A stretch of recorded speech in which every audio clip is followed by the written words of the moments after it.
Enter Bollywood सब मिलेगा ZoomTV.in। Sanjay Dutt के घर पे एक प्लांट पॉट के अंदर चैमेलियन का जेनिटल दफनाया गया है।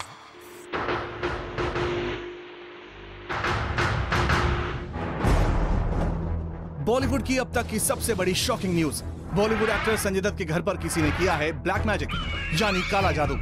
जी हाँ, जूम के खास शो लकीर के फकीर में astrologer and aura expert Hitesh Guruji ने किया है ये खुलासा।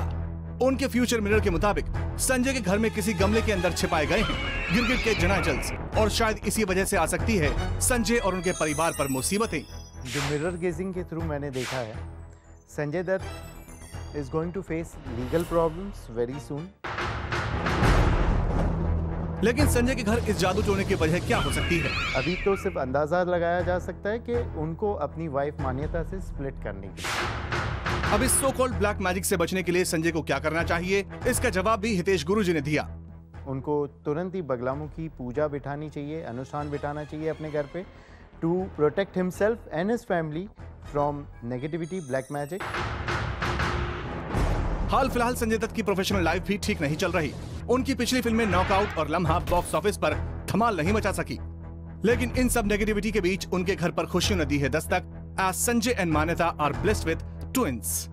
वी होप संजय आपकी सारी प्रॉब्लम्स का हो जाए दी एंड एंड सक्सेस के ट्रैक पर आपकी फिल्मी गाड़ी फिर से दौड़ सके। रिसेंटली एक इवेंट पर नजर आया एक ऑकवर्ड मोमेंट जब ऐश्वर्या ने धक्का लगने के बाद भी अमिताभ को सॉरी तक नहीं बोला और चलती बनी। हेलो अवार्ड्स की शाम zoom caught something on camera. एक ऐसा विजुअल जिस पर बिलीव करना थोड़ा सा मुश्किल लगता है, क्योंकि इन विजुअल्स में ऐश्वर्या अमिताभ को धक्का लगने के बाद भी बिना उनकी तरफ देखे सीधे आगे चली जा रही हैं। दरअसल ऐश्वर्या मीडिया को इंटरव्यू देकर बाहर जा रही थी और अमिताभ मीडिया को इंटरव्यू देने भीतर आ रहे थे, लेकिन रास्ते में दोनों की हो गई टक्कर। और ये देखिए, ऐश ने इस टक्कर होने के बाद अमिताभ को सॉरी भी नहीं बोला और सीधे आगे चल दी। फाइनली अमिताभ ने ही वेयर कहकर आवाज दी, तब जाकर ऐश्वर्या ने कुछ जवाब दिया। ऐश्वर्या का ये रिएक्शन हमें कुछ ज्यादा हजम नहीं हुआ, क्योंकि वो तो पब्लिक में फैमिली के लिए अफेक्शन दिखाने में बिलीव करती हैं। I had to personalize it the moment I came on the ramp. I had to show them my love as well. Well, we wonder कि ये ऐश का फैमिली मेंबर्स के लिए कौन सा अफेक्शन था। कमिंग अप, ऐश्वर्या अमिताभ को कर रही हैं इग्नोर, लेकिन किसके साथ बढ़ा रही हैं दोस्ती। रिसेंटली एक इवेंट में करीना नजर आई अपने फिगर और ड्रेस को लेकर बहुत कॉन्शियस। कहीं वेट गेन करने के बाद करीना अपने फिगर को लेकर इनसिक्योर तो नहीं हो गई?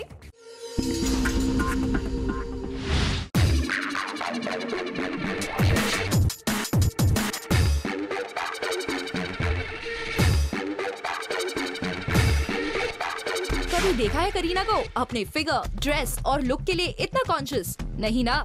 लेकिन करीना के इन विजुअल्स को देखकर लगता है कि वो फिगर और ड्रेस को लेकर काफी इनसिक्योर फील कर रही हैं। इतना इनसिक्योर कि जिस मीडिया के सामने वो अपनी कमसिन बॉडी के पोज देती थी, उसी मीडिया को कवर करने से भी कर रही हैं मना।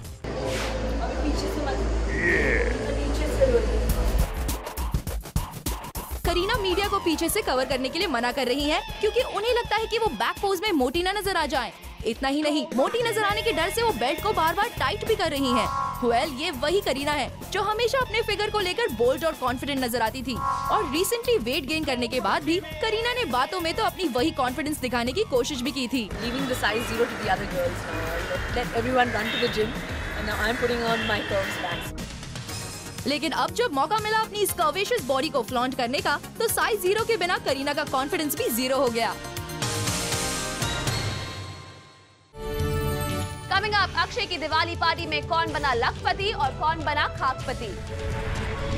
अगर फिल्म में अक्षय हीरो नहीं होते तो 30 मार खान शाहरुख को नहीं सलमान को बनाया जाता, ये कहना है शिरीष कुंदर का।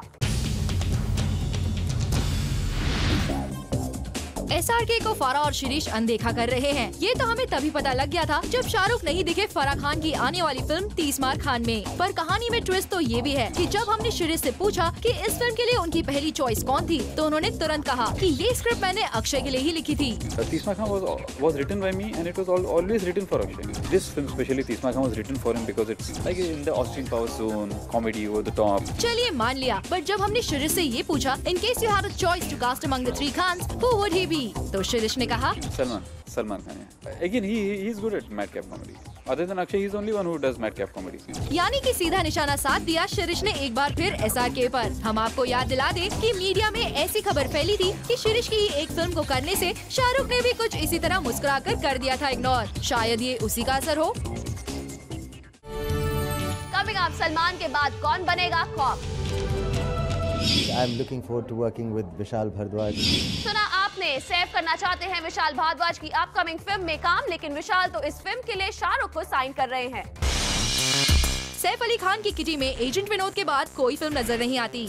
या कहीं ऐसा तो नहीं कि सैफ के पास फिल्में तो हैं, लेकिन इसकी खबर जूम के पास नहीं है। ये जानने के लिए हमने सैफ से उनके अपकमिंग प्रोजेक्ट्स के बारे में जानना चाहा। Upcoming projects, I'm looking forward to working with Vishal Bhardwaj. Saif विशाल के साथ काम करना चाहते हैं, लेकिन हमारे पास तो खबर है कि विशाल शाहरुख के साथ काम करना चाहते हैं और उन्होंने रिसेंटली शाहरुख के साथ इस सिलसिले में एक मीटिंग भी की थी। सैफ, क्या आपको विशाल ने फिल्म में साइन नहीं किया? We're reading scripts at the moment and trying to decide on something. I'll keep you posted. Saif, you keep it personal only, क्योंकि पब्लिक में ये बातें तो वैसे भी बोली नहीं जाती कि जिस डायरेक्टर के साथ आप काम करना चाहते हैं वो आपकी जगह किसी और को साइन करने के काम में बिजी है। जूम के शो रिंग स्टार में अमीषा पटेल ने अनाउंस किया अपना रिलेशनशिप स्टेटस और साथ ही जताई चाहत इसे बदलने की भी। I'm single.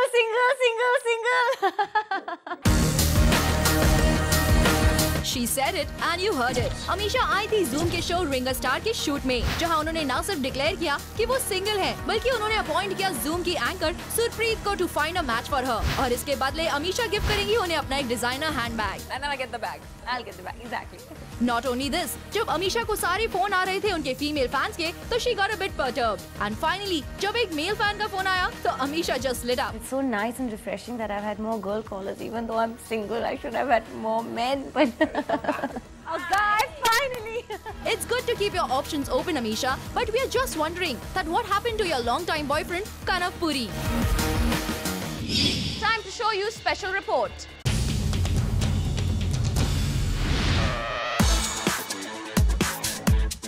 सुप्रीम कोर्ट ने डिसमिस कर दी है मोनिका की double jeopardy argument. Monika Bedi was extradited from Portugal in 2005 with Abu Salim. वैसे तो मोनिका को मिल गई थी bail after she served her sentence, मगर उन्हें नहीं थी परमिशन टू ट्रैवल अब्रॉड, जिसकी वजह से मोनिका के करियर पर पड़ा था भारी असर। उन्होंने खोए थे काफी assignments as the shooting required Monica to travel abroad, but अब उनके ऊपर से सुप्रीम कोर्ट ने उठा ली है ये बंदिश, which means now Monica is free to travel abroad. जब मोनिका से पूछा गया about her next step, so this is what she had to say: I will apply for a new passport. Monica is willing to apply for a fresh passport. Quite obvious, as वो नहीं चाहती कि अब उनका revived career at least नहीं जाए off track because of her past. करण ने राम गोपाल वर्मा को अपने शो पर कॉफी के लिए बुलाने की चाहत जताई थी। अब आरजीवी करण के साथ पीना तो चाहते हैं, लेकिन कॉफी नहीं, वोडका। करण जौहर और राम गोपाल वर्मा के तीखे वर्ड्स का वार एक कदम और आगे पहुंच गया है। खबरें आई थी कि करण जौहर अपने शो कॉफी विद करण में रामू को एक कप कॉफी के लिए बुलाना चाहते हैं। मीडिया में आई ये खबर उड़ती उड़ती रामू के पास भी पहुंच गई। रामू करण के साथ कॉफी पीने के लिए तो इंटरेस्टेड नहीं है, लेकिन कुछ और पीने की चाहत जरूर रखते हैं। It's my dream to have vodka with करण। करण के साथ रामू 2 घुट लगाना चाहते हैं। कहीं 2 घुट पीकर रामू करण के इन तीखे वर्ड्स को भुलाने की कोशिश तो नहीं कर रहे। मैंने नहीं ना फूंक 1 देखी है ना फूंक 2 देखी है, एंड आई एम श्योर कि फूंक 3 तो बनेगी।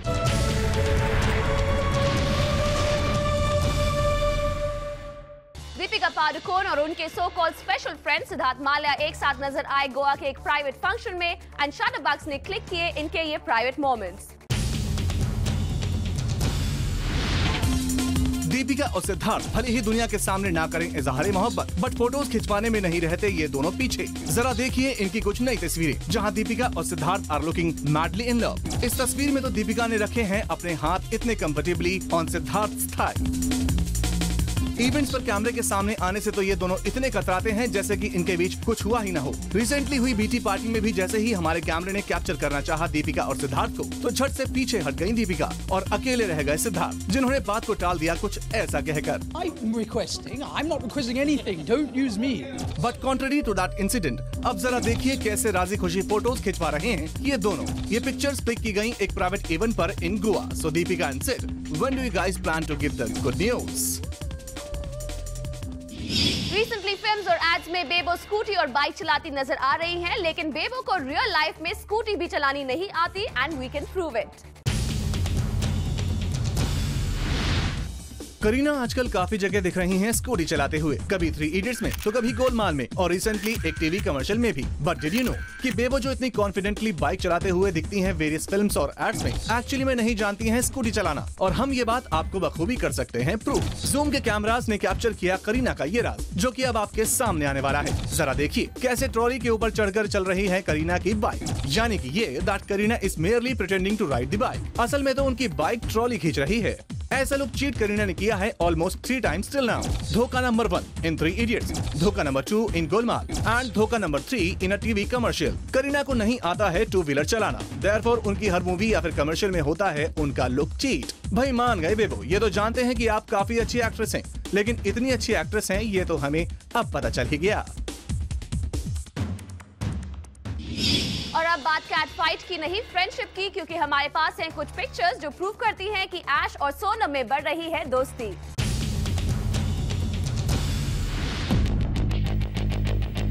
इस Diwali guess who became friends in Bollywood? Aishwarya Rai and Sonam Kapoor. Yes, अपने गिले शिकवे को भूलकर बच्चन फैमिली ने सोनम कपूर को इनवाइट किया अपने घर हो रही दिवाली पार्टी के लिए, और सोनम कपूर ने ग्रेशियसली इनविटेशन एक्सेप्ट करके पार्टी में शिरकत भी की, which is clearly visible in these pics, जहां सोनम दिख रही हैं काफी चेयरफुल।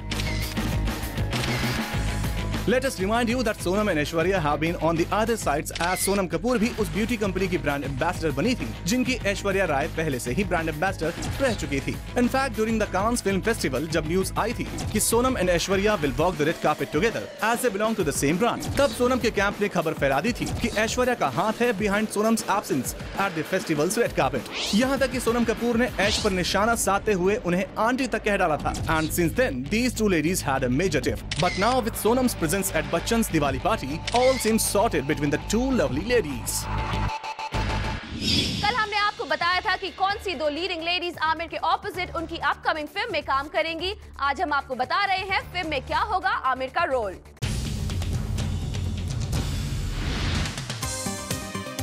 आमिर चलेंगे सलमान के नक्शे कदम पर। आमिर भी दिखाएंगे अपनी दबंगिरी। क्या सलमान के दबंग पुलिस ऑफिसर के रोल से इंस्पायर होकर एक बार फिर सिल्वर स्क्रीन पर वर्दी पहनने जा रहे हैं Aamir? Well, we can't vouch for the real reason, but ये खबर पक्की है कि रीमा गद्दी की फिल्म में आमिर प्ले करने जा रहे हैं एक पुलिस ऑफिसर का रोल। आमिर पूरे 12 सालों के बाद एक कॉप का रोल निभाने जा रहे हैं। 12 साल पहले उन्होंने निभाया था सरफरोश में अजय सिंह राठौड़ का किरदार, which went on to become a huge success। और अब रीमा की इस अपकमिंग मूवी में आमिर ऐसे करेंगे एक रेजर शार्प कॉप तरुण का role, which will be a lot like his role in Sarfarosh. Planet Bollywood ने हाल ही में आपको ब्रेक की थी ये न्यूज कि आमिर करने जा रहे हैं रीमा गद्दी की नेक्स्ट फिल्म, और इस फिल्म की लीड हीरोइंस होंगी Kareena Kapoor and Rani Mukherjee. This film is a 2 heroine suspense drama with Aamir playing the central role. हम आपको ये भी याद दिला दें कि आमिर इस फिल्म को फरहान और रितेश सिद्धवानी के साथ को प्रोड्यूस भी करने वाले हैं।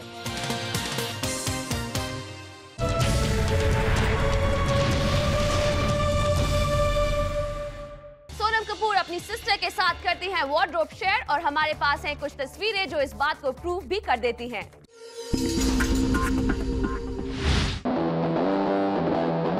सोनम कपूर स्टाइल के लिए जानी जाती हैं, लेकिन लगता है कि उन्होंने ये स्टाइल कहीं से बोरो किया है, क्योंकि 2 इवेंट्स पर हमने देखा सोनम कपूर को वेयरिंग द सेम आउटफिट्स जो उनकी छोटी सिस्टर रिया कपूर पहले पहन चुकी थी। एंड फाइनली इस कपूर सिबलिंग का closet secret is out. First we spotted Sonam at the moment of players wearing a high couture brown blazer, जो हम पहले भी देख चुके हैं रिया को पहने हुए एक FM चैनल के इवेंट पर। And second time we saw Sonam Kapoor in a fashion show wearing a black dress designed by French fashion house, but yet again ये black dress रिया कपूर पहन चुकी थी उनके डायरेक्टोरियल डेब्यू आयशा की पार्टी में। So it's proved कि दोनों sisters आपस में करती हैं wardrobe share. So next time don't be surprised अगर आपको रिया के कपड़े पहने सोनम नजर आ जाएं और सोनम के कपड़े पहने रिया। अक्षय कुमार और शिल्पा शेट्टी के यहाँ हुई दिवाली पार्टी में कौन बने लखपति और कौन बने खाकपति? We have all the details. Diwali party हर साल रहती है बॉलीवुड के लिए खट्टी और मीठी। कुछ के लिए बन जाता है ये खुशी का मौका तो किसी के लिए दुख का। अरे भाई इतना सोचने की जरूरत नहीं है, हम तो बात कर रहे हैं दिवाली पर होने वाली कार्ड पार्टीज की, जिसमें इस साल कुछ लोगों ने तो जीते काफी पैसे तो कुछ ने हारे भी। हारने वालों की लिस्ट में था नाम साजिद खान का, जिन्होंने हारे पूरे 3 लाख रुपए। बेचारे साजिद थे इतने परेशान कि जाते जाते उन्होंने ये तक कह दिया। चलिए जहाँ थे ये दुखी चेहरे वही थे कुछ हंसते हुए चेहरे भी, जैसे कि साजिद की बहन फराह खान और brother in law Shirish Kunder. Farah ने जीते पूरे 15,000 और शिरीष ने ₹1 लाख। चलिए साजिद जो भी हो, पूरा नहीं कम से कम आधे से थोड़े कम पैसे तो हो गए रिकवर। अब बहन के पैसे भी तो आपके ही हैं। नो एंट्री का सीक्वल बनाया जा रहा है और खबर है कि इस सीक्वल में फरदीन खान के लिए लग गया है नो एंट्री का बोर्ड। बोनी कपूर ने फरदीन खान को कह दिया है नो एंट्री। जी हाँ, सोर्सेज की माने तो नो एंट्री की सीक्वल में फरदीन खान नहीं नजर आएंगे और उन्हें रिप्लेस किया है रितेश देशमुख ने। रितेश नो एंट्री के सीक्वल में वही किरदार निभाते नजर आएंगे जो फरदीन खान ने ओरिजिनल नो एंट्री में प्ले किया था। सोर्सेज के मुताबिक फरदीन खान की लगभग खत्म हो चुकी मार्केट वैल्यू की वजह से ये डिसीजन लिया गया कि फरदीन नहीं रितेश करेंगे नो एंट्री में काम। अगर सूत्रों की माने तो ये चौंकाने वाली बात नहीं है कि फिल्म की कास्ट में अनिल कपूर, सलमान खान, ईशा देओल, सेलिना जेटली, बिपाशा बासु और लारा दत्ता तो ज्यों की तो बनी हुई है। मगर अगर किसी के लिए नो एंट्री का बोर्ड लगा है तो वो सिर्फ फरदीन खान ही है।